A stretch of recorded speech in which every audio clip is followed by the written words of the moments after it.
జై శ్రీమన్నారాయణ. మిత్రులు, అడ్వకేట్ హేమంత్ గారు విజయవాడ జిల్లా కోర్టులో లీడింగ్ అడ్వకేట్ ఒక ప్రశ్న అడుగున్నారు. స్త్రీలు పుణ్యములు చేస్తే, పాపములు చేస్తే వాటిలో భర్తకు వాటా ఉండదా? అలాగనే పురుషుడు అంటే భర్త పాపము కానీ పుణ్యము కానీ చేస్తే అందులో భర్తకు వాటా ఉంటుందా ఉండదా?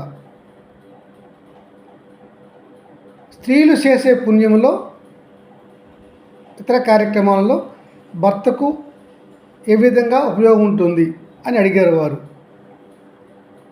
దీనికి సమాధానం మనం చాలాసార్లు వినే ఉంటాం.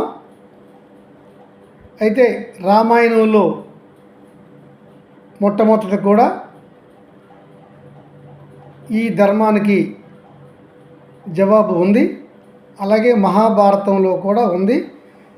మను ధర్మశాస్త్రంలో మనువు కూడా దీనికి జవాబు ఇచ్చారు. భర్త చేసే పుణ్య కార్యక్రమంలో సగభాగం భార్యకి వెళ్తుంది. భర్త చేసే పాపకార్యంలో భార్యకు వెళ్ళదు, భర్తే అనుభవించవలసి ఉంటుంది. ఎందుకంటే భర్తకు వాటా ఎందుకు ఇచ్చాడు బ్రహ్మదేవుడు, ఎందుకు చెప్పాడు అలాగా అంటే, భార్య భర్తకు శుశ్రూష చేస్తుంది, సేవ చేస్తుంది, అనుగమిస్తుంది, పాతివ్రత్యంతో ఉండి వ్రతాలు అతని అనుమతితో చేస్తుంది, గృహాన్ని నడిపిస్తుంది. అందుకని అతడు చేసే పుణ్యంలో ఆమెకు సగభాగం ఇచ్చాడు.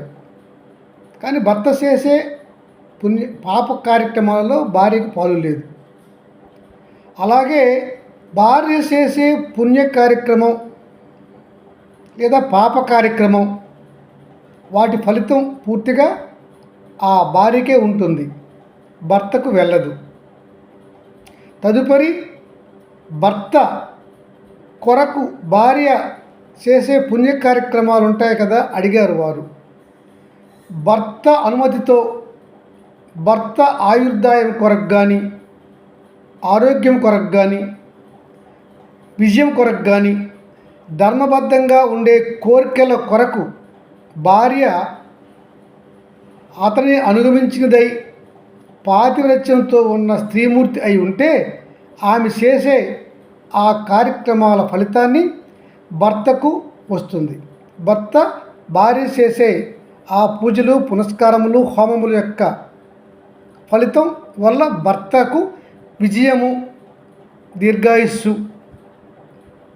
అలాగే ఆరోగ్యము లాంటి ధర్మ కోరికలు నెరవేరుతాయి అని కూడా చెప్పుకొచ్చారు. జై శ్రీమన్నారాయణ.